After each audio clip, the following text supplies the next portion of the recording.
Welcome to Halacha for Children. Today we're going to be learning about not having a chatzitza, not having an item that divides between the tefillin and the location upon which it's placed. So starting with Halacha number 1, says the Shulchan Aruch that there's some opinions that hold that you're not allowed to have anything dividing between the tefillin and the location upon which it's on. For example, if someone is going to put on their hand tefillin, they have to make sure there's no afar, there's no dust, there's no dirt dividing between the tefillin and their skin.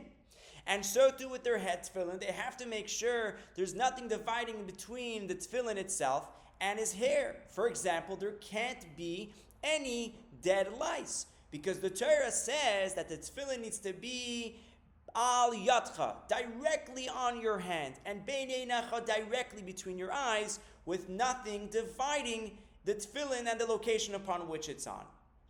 However, continues Shulchan Aruch, there is another opinion that says that even if you have a chatzitza, even if you have something dividing between the tefillin and the location upon which it's on, you still fulfill the mitzvah of tefillin. So concludes the Shulchan Aruch that how do we paskin?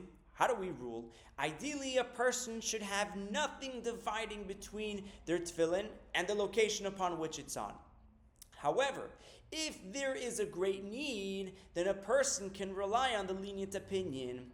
For example, if someone is very accustomed to getting a cold, and if they have no coverings on their head, they get sick. So says the Shulchan Aruch that they can then rely on the more lenient opinion. They can keep a thin hair covering on their head and place the tefillin shel rosh on this covering. However, if they're going to rely on this opinion, number 1, they do not make a bracha, and number 2, they have to put an additional covering to cover the tefillin shel rosh, so other people shouldn't see it and think that that location is okay to be done milachatchila initially. Halacha number 2, and so too when it comes to the tefillin shel yad, the hand tefillin. If someone has a bruise, and there's no other location on their bicep to put on their tefillin aside of on the bruise. So says the Shulchan Aruch that a person can then put a Bandaid and put their tefillin on top of the Bandaid. But then again, number 1, they do not make a bracha when placing their hand tefillin. And number 2, they then need to cover it so others don't see it and think that it's okay to initially place it there. And based on this premise, it is our minhag that if there is no need, we don't want to have a chatzitza. Not only does it apply to the tefillin itself, not only does it apply to the very first strap that's needed to tighten the tefillin its location, like by the head tefillin on the strap around the head, and by the hand tefillin, the first strap around the arm.